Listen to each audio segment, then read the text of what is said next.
మరో కాలర్ రాజు దుబాయ్ నుంచి కాల్ చేశారు. రాజు గారు నమస్తే అండి. నమస్కారం మేడం. మీ క్వశ్చన్ ఏంటో అడగండి. దేవి ప్రసాద్ గారు ఉన్నారు. దేవి ప్రసాద్ గారు సార్ నమస్కారం సార్.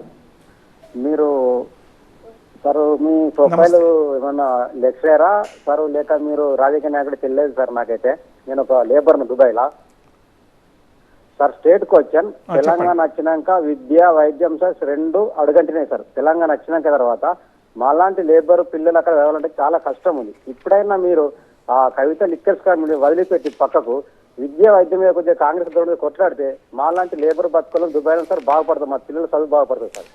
ఫస్ట్ మెయిన్ మీరు తెలంగాణ వచ్చినాక విద్య వైద్యం మొత్తం ఫస్ట్ వచ్చారు సార్. మెయిన్ సూటికి వచ్చాను సార్. మీరు విద్యావేత్తన రాజకీయ నాయకులు మాకు లేదు సార్. సూటికి వచ్చాను. విద్య వైద్యం నాశనమే సార్ మొత్తం తెలంగాణ. రాజుగారు నేను విద్య గురించి మీకు విద్య గురించి రెండు అంశాలు చెప్తా.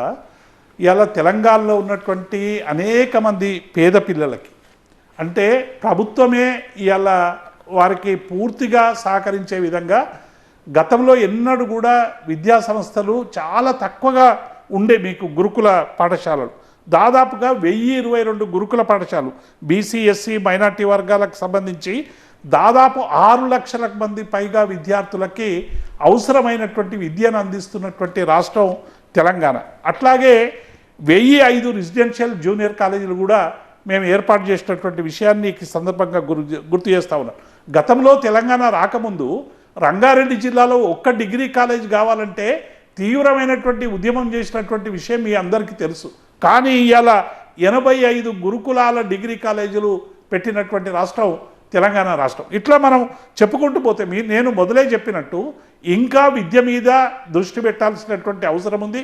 ఇంకా పాఠశాలకు సంబంధించినటువంటి మౌలిక సౌకర్యాలు బాగు చేయవలసింది అనేటువంటి విషయంలో నేను ఏకీభవిస్తాను. కానీ అసలు విద్య మొత్తం భ్రష్టు పట్టిపోయింది అనేటువంటిది ఇది ఒక ఏమైపోయిందంటే ప్రతి ఒక్కరు కూడా బీఆర్ఎస్ పార్టీని విమర్శించడానికి అతి సులువైనటువంటి ఒక పదకోశంగా వాడుకొని చూస్తున్నారు తప్ప గతానికి ఇప్పటికీ పోల్చి చూసి మెరుగైనటువంటి విషయాల పట్ల సరైనటువంటి దృక్పథం ప్రకటిస్తలేరనేటువంటి విషయం అనేక సందర్భాలు. ఎందుకంటే మా ప్రచారం ఏమో తక్కువైంది, బయటి వాళ్ళ ప్రచారం ఎక్కువైపోయింది. అందుకే రాజుగారు దయచేసి నేను ఏం చెప్తా ఉన్నానంటే మెడికల్ కాలేజీలు కూడా మీరు చూసుకోండి. గతంలో తెలంగాణలో ఎన్ని మెడికల్ కాలేజీలు ఉండే, ఇప్పుడు దాదాపుగా 21 మెడికల్ కాలేజీలు ఆల్రెడీ ఫంక్షనింగ్ చేస్తున్నటువంటి విషయం.